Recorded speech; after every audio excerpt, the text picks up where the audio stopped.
Good morning again, guys. All right, continuing the topic of the day, just a little different. Uh, by now, you've probably seen all the stories on Russia retaliating for the bridge explosion over the weekend. They're bombing or sending missiles into at least, Kyiv and Dnipro and, everything like this. So, uh, paying attention to that. But that's far away, all right? We're not involved, at least with boots on the ground yet.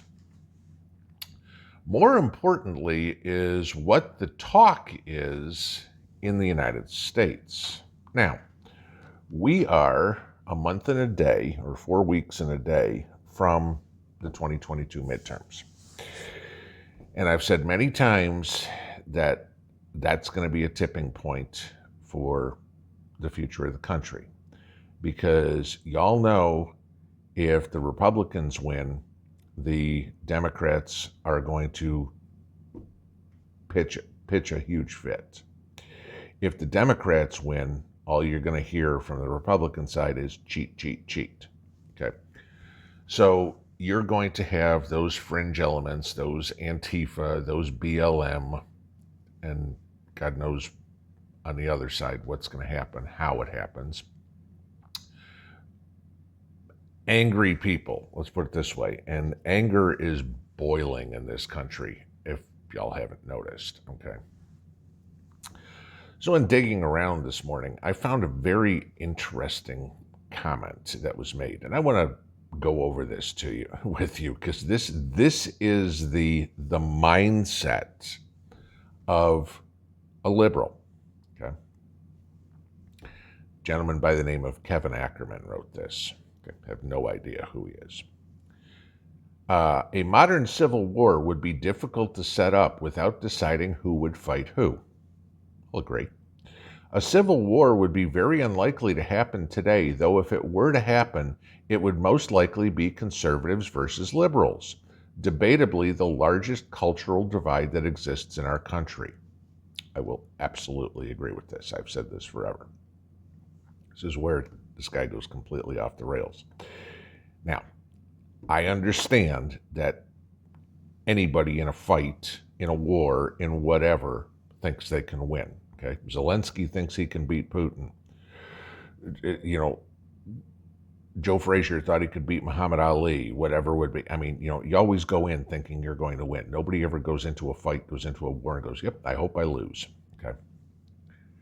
This is where this guy goes off the rails. Next line. This would be an easy victory for liberals. Since most blue parts of the country are in cities, this would mean they'd have numerous advantages over red areas. And he points them out. And it's humorous, okay? Number one, they'd have more people to be drafted by soldiers, which means more people to fight on their side. Okay, I'll give you that. More people are in cities than are in the country, but the country, the rural areas are a lot bigger, okay?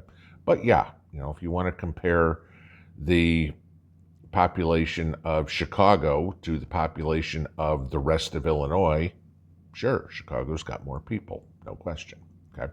So I'm not going to disagree with him on that, though the logic is a little flawed. Number two, they have the most wealth, meaning they'd be able to get higher quantity and quality of weapons, be able to fund more defenses, train more people, and more things you could get with money. Okay, now I want to go through this and just show you how the money would look. And let's look at this. Let's look at the top 7 defense contractors in the United States and how they allocate their money. Number 1, Lockheed Martin in 2022, giving more money to Republicans. Number 2, Boeing, 2022, giving more money to Republicans. Number 3, Raytheon, 2022, giving more money to Republicans. Number 4, Northrop Grumman, 2022, actually giving a little bit more money to Democrats. Okay. Number 5, General Dynamics, significantly more money to Republicans. Number 6, United Technologies, even. And number 7, L3 Communications. Only can go back to 2020 on this one. Vastly more money, almost double to Republicans. So yeah, the defense contractors not thinking that they're going to be on your side, okay? But let's take a look at small arms, okay? Even then, if we want to compare with this one. The largest ammo manufacturers in the United States, Remington, CCI, Federal, Winchester, and Hornady, okay? Yeah, you need bullets to make guns work. I have to show you the graphs. Guess where the massive majority of their political contributions all go? Tip, tip, tip, tip, tip, tip, tip, tip, tip. Way right. Okay. So just saying. So yeah, that one, you're probably a little wet. And I wouldn't necessarily say that the left has more money. Maybe the Jeff Bezoses in the world have more money. But I'd say collectively, probably the GOP is significantly wealthier for a simple reason. We work, okay? But, not a whole lot of money in the inner city ghettos where you're going to be, as point 1 said, more people to draft, okay? Yeah, so that one kind of blows up for number 2. Number 3, they'd occupy smaller borders, making them easier to defend. Okay. I'll give you that. You want to defend the border of New York City? Probably easier to defend than the rest of the state of New York. Okay. Problem is, you've got a concentration of people, which kind of leads into the next one. So, while he's correct, the logic is very flawed. Number 4 is hilarious. They'd have a larger amount of food already available due to the amount of retail locations that sell packaged food. So this must come straight out of the AOC idea that meat comes from the grocery store. What do you think is going to happen in a city when a civil war starts? The grocery stores may have food for what? A day before they're completely cleaned out? How much food do you think the grocery stores have to feed everybody? Maybe enough to last a week? Oops. Yeah. New York City, prime example. How do you get in and out of New York City? Oh, I don't know. It'd be bridges or it would be tunnels. Yeah, let's take a look at what Ukraine did in Russia over the weekend. Okay. New York City with no bridges and no path trains and no tunnels, everything like that. Yeah. No food coming in. So, yeah. Number 4, liberals are completely clueless. All right. Hence the reason we stock food. Okay. So we're not stuck with something like this. But this gets better. Number 5, they'd have better commanders of their forces because liberal districts tend to have much smarter people in them, along with better schools. Yeah, tell that to all those students that go to school in Philadelphia, Houston, Watts. Yeah, those great quality schools that are there, that are pumping out all those Rhodes Scholars, right? When you get graduates that can't write the alphabet. Okay.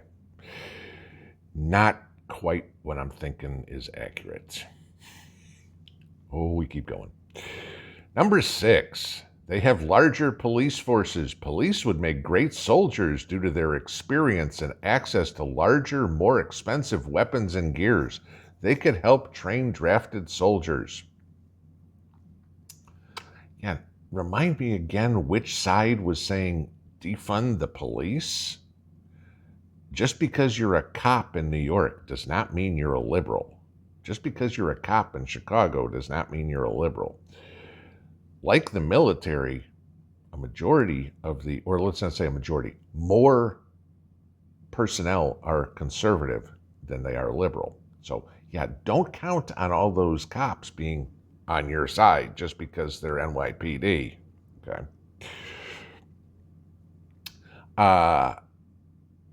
Even the military is, by a military times study, 47% of the military are registered conservatives, or registered Republicans or libertarians. Okay, 23%, less than half of the amount of Republicans, are registered Democrats. Right, the other 20% are independent. Okay, so just saying there. Don't count on the military either. Number 7, they have more political centers. Boy, that sounds like straight out of the Communist Manifesto. Political centers. Okay. And more access to ports. This would be crucial to set up alliances and get access to foreign aid and supplies. Yeah, let me burst your bubble there, okay? The 7 largest ports in the United States, which make up about half of all maritime cargo, are as follows. Port of Houston, Texas. Port of South Louisiana, okay, another red state. The Port of New York, okay, it's number 3.